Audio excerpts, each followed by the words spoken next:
السلام علیکم ورحمۃ اللہ وبرکاتہ۔ الحمد للہ رب العالمین والصلاة والسلام علی اشرف الانبیاء والمرسلین نبینا محمد وعلی آلہ واصحابہ اجمعین وبعد۔ نماز سیریز کے تحت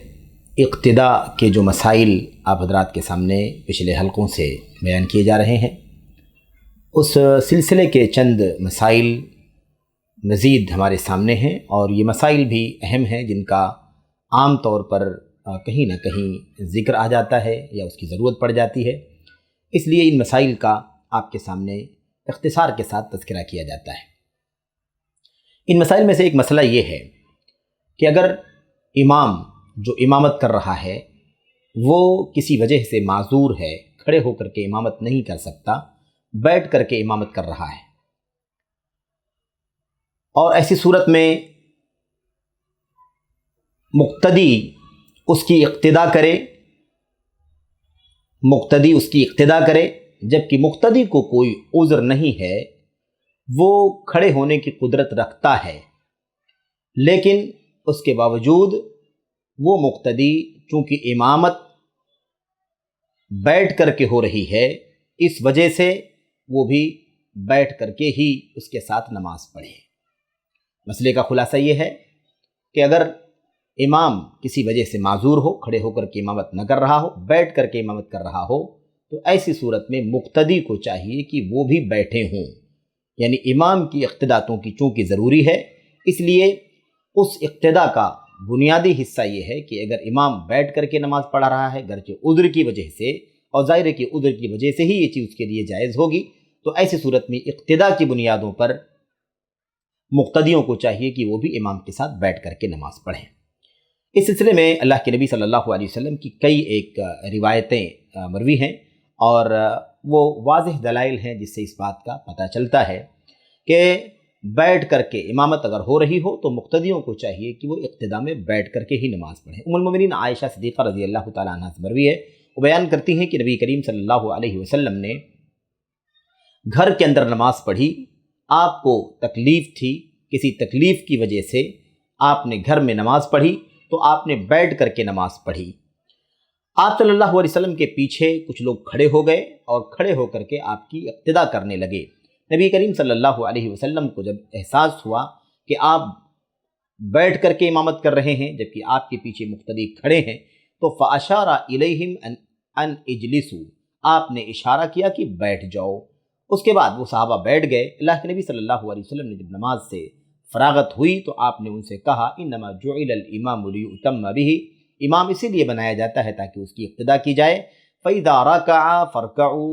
اس لیے جب وہ رکوع کرے تو تم رکوع کرو، واذا رفع فرفعوا، جب وہ رکوع سے سر اٹھائے تو تم سر اٹھاؤ، واذا صلى جالسا فصلوا جلوسا، اللہ کے نبی علیہ السلام نے فرمایا کہ جب وہ بیٹھ کر کے نماز پڑھے تو تم بھی بیٹھ کر کے نماز پڑھو۔ یہ روایت صحیحین کی ہے، اللہ کے نبی علیہ السلام کی واضح روایت ہے کہ امام کی اقتداء کے اندر یہ بات شامل ہے کہ امام اگر معذور ہے، بیٹھ کر کے نماز پڑھا رہا ہے، تو مقتدیوں کو بھی اقتداء میں بیٹھ جانا چاہیے۔ یہ اللہ کے نبی صلی اللہ علیہ وسلم کی واضح حدیث ہے۔ اس سلسلے میں مزید جو روایتیں آئی ہیں ان کا بھی سرسری طور پر آپ کے سامنے ذکر کیا جاتا ہے تاکہ یہ بات مزید واضح ہو جائے۔ حضرت انس بن مالک رضی اللہ تعالیٰ عنہ سے مروی ہے، وہ بیان کرتے ہیں کہ نبی کریم صلی اللہ علیہ وسلم ایک موقع پر اپنے گھوڑے سے گر پڑے، اور اس کی وجہ سے آپ کا بایاں جو پہلو ہے، بایاں جو جانب ہے، وہ زخمی ہو گیا، زخم آلود ہو گیا، اس میں خراش آ گئی، اور اس کی وجہ سے آپ کو تکلیف ہوئی۔ کہتے ہیں کہ نبی کریم صلی اللہ علیہ وسلم کے پاس ہم آپ کی عیادت کرنے کے لیے گئے، اور اسی دوران نماز کا وقت ہو گیا۔ اللہ کے نبی صلی اللہ علیہ وسلم نے ہمیں نماز پڑھائی، آپ نے ہمیں بیٹھ کر کے نماز پڑھائی، یعنی آپ بیٹھ کر کے ہماری امامت کر رہے تھے، ہم نے بھی آپ کے پیچھے بیٹھ کر کے ہی نماز پڑھی۔ جب نبی کریم صلی اللہ علیہ وسلم نے نماز مکمل کر لی تو آپ نے فرمایا کہ امام اسی لیے بنایا جاتا ہے تاکہ اس کی اقتداء کی جائے، اس لیے جب وہ اللہ اکبر کہے تو تم بھی اللہ اکبر کہو، جب وہ کھڑے ہو کر کے نماز پڑھائے تو تم بھی کھڑے ہو کر کے نماز پڑھو، اور جب وہ سجدہ کرے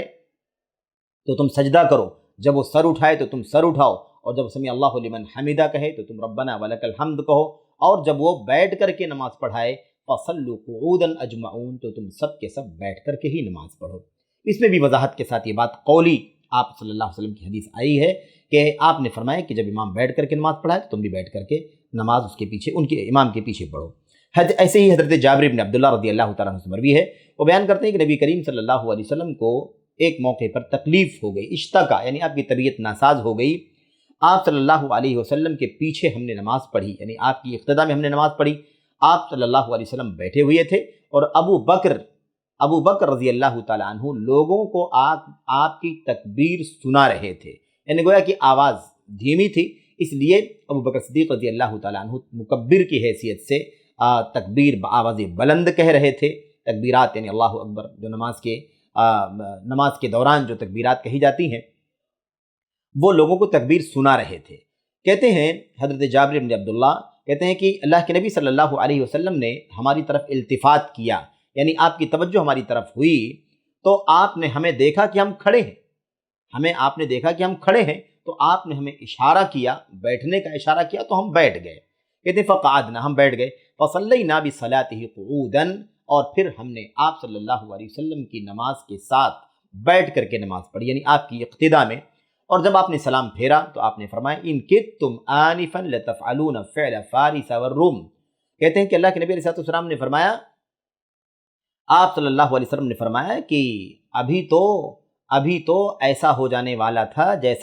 جیسا کہ فارس اور روم کے لوگ کرتے ہیں، قریب تھا، اندیشہ تھا کہ تم ابھی وہی کام کر بیٹھتے جو فارس اور روم کے لوگ کرتے ہیں۔ فارس اور روم کے لوگ کرتے ہیں، کیا کرتے ہیں وہ؟ یقومون علی ملوکہم وہم قعود، ان کے بادشاہ جو ہوتے ہیں، ان کے شاہان جو ہوتے ہیں، ان کے حکمران جو ہوتے ہیں وہ بیٹھے ہوتے ہیں، اور یہ فارس اور روم کے لوگ ان کے سامنے ادباً کھڑے رہتے ہیں۔ فلا تفعلوا، ایسا نہ کیا کرو، ایسا نہ کرنا، ائتموا بائمتکم، اپنے اماموں کی اقتداء کرو، ان صلی قائما فصلوا قیاما، اگر امام کھڑے ہو کر کے نماز پڑھائے فصلوا قیاما تو تم بھی کھڑے ہو کر کے نماز پڑھو، وَإِن صَلَّى قَاعِدًا فَصَلُّوا قُعُودًا، اور اگر وہ بیٹھ کر کے نماز پڑھائے تو تم بھی بیٹھ کر کے نماز پڑھو۔ یہ روایت بہت ہی واضح ہے۔ دوسری روایت کے اندر جلوس کے الفاظ ہیں کہ اگر وہ بیٹھ کر کے نماز پڑھائے تم بھی بیٹھ کر کے نماز پڑھو۔ یہ ساری روایتیں ایک ہی مضمون سے تعلق رکھتی ہیں۔ اس کے اندر کئی صحابہ کی روایتیں، حضرت انس بن مالک کی روایت ہے، جابر بن عبداللہ کی روایت ہے، ام المؤمنین عائشہ صدیقہ رضی اللہ تعالیٰ عنہ سے مروی ہے۔ یہ ساری روایتیں، ان ساری روایتوں سے یہ بات واضح طور پر ہمیں سمجھ میں آ جاتی ہے کہ اگر امام کسی وجہ سے کھڑے ہونے سے معذور ہو، ظاہر ہے کبھی گھٹنے میں تکلیف ہو گئی، گر پڑا، زخمی ہو گیا، تو اسے چاہیے کہ وہ ظاہر ہے کہ بیٹھ کر کے نماز پڑھے گا، معذور ہے اور اسے حق ہے کہ بیٹھ کر کے نماز پڑھائے۔ ایسی صورت میں مقتدیوں کو بھی چاہیے کہ وہ اس کے پیچھے اقتداء کرتے ہوئے، اس کی متابعت پیروی کرتے ہوئے بیٹھ کر کے ہی نماز پڑھیں۔ یہ اللہ کے نبی صلی اللہ علیہ وسلم کی حدیثیں ہیں کئی ہے جس سے بات ثابت ہوتی ہے، ایسا ہی کرنا چاہیے۔ البتہ اس چیز کی گنجائش ہے، جواز کی حد تک یہ چیز دیگر روایتوں سے ثابت ہے، جیسا کہ اگلے مسئلے میں انشاءاللہ تبارک تعالیٰ وہ بات آ رہی ہے کہ اگر معذور امام کسی عذر کی وجہ سے امام بیٹھ کر کے نماز پڑھا رہا ہو تو اصل اور افضل یہی ہے کہ مقتدی بھی بیٹھ کر کے نماز پڑھیں، اقتداء کریں، لیکن اگر مقتدی کھڑے ہو کر کے بھی نماز پڑھتے ہیں تو ایسا بھی جائز ہے، لیکن افضل اور بہتر وہی ہے کہ امام کی اقتداء میں بیٹھ کر کے ہی نماز پڑھیں، جیسا کہ اس سلسلے میں مزید روایتیں آگے آ رہی ہیں۔ میرے بھائیوں، یہ اس سلسلے کا بہت ہی واضح مسئلہ تھا اور اس طرح کی نوبت آتی ہے۔ اس سے ایک بات اور ثابت ہوتی ہے، اس کی طرف بھی میں اشارہ کر دینا چاہتا ہوں کہ آپ دیکھیے، نبی کریم صلی اللہ علیہ وسلم کو تکلیف تھی، آپ مشقت آپ اٹھا رہے تھے، آپ نے بیٹھ کر کے نماز پڑھائی، لیکن یہ مسئلہ وہاں نہیں کسی نے کہا، یا اللہ کے نبی صلی اللہ علیہ وسلم نے یہ نہیں فرمایا، جبکہ ظاہر ہے کہ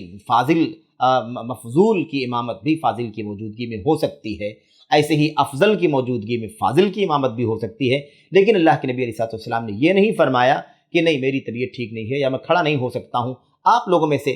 کوئی جو کھڑا ہو سکتا ہے، سب لوگ کھڑے ہو سکتے ہیں، تو آپ نے کسی فضیلت والے کو آپ نے کہا ہو کہ ٹھیک ہے تم نماز پڑھا دو۔ یہ اللہ کے نبی علیہ السلام نے نہیں کیا۔ اس کا مطلب کیا نکلتا ہے؟ اس کا مطلب یہ ہے کہ امامت ایک منصب ہے، ایک ذمہ داری ہے، اور ایک اس کے لیے شرف ہے، جو امامت کا کام کرتا ہے، امامت کی ذمہ داری نبھاتا ہے، اور وہ اس کا حق ہے، اس لیے وہ حق اس سے چھینا نہیں جانا چاہیے، الا یہ کہ وہ خود اپنی طرف سے اس سے دستبردار ہو جائے اور کہے کہ نہیں، میں چاہتا ہوں کہ آپ لوگوں میں سے کوئی یا فلاں نماز پڑھا دے، میں بیٹھ کر کے ہی نماز پڑھ لوں گا تاکہ سب لوگ کھڑے ہو کر کے نماز پڑھ لیں۔ اس معنی میں بھی یہ بات سمجھنے کی ہے کہ ظاہر ہے کہ اگر کھڑے ہو کر کے لوگ نماز پڑھ سکتے ہوں تو کھڑے ہو کر کے نماز پڑھنا چاہیے۔ ظاہر ہے کہ معذور ایک شخص ہے، اس کی جگہ پر امامت کوئی کر سکتا ہے نیابت میں، لیکن پھر بھی نیابت تک اللہ کے نبی علیہ السلام نے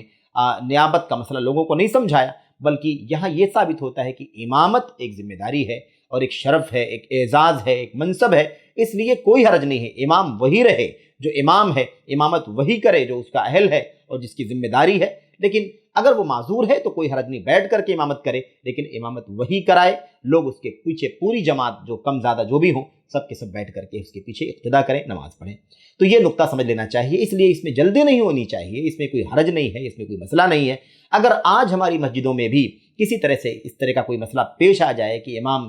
کی کوئی تکلیف ہو جائے یا ہمارے امام کے ساتھ کوئی معاملہ ہو جائے، کوئی مثال کے طور پر زخم لگ جائے، کوئی تکلیف ہو جائے جس کی وجہ سے کھڑا نہ ہو سکتا ہو، تو بجائے اس کے کہ بدل کر کے کوئی اور امامت کرنا شروع کر دے، اس سے اولا اور بہتر یہ ہے کہ وہ خود نماز پڑھا سکتا ہے، صرف مسئلہ بیٹھنے اور کھڑے ہونے کا ہے تو بیٹھ کر کے نماز پڑھائے،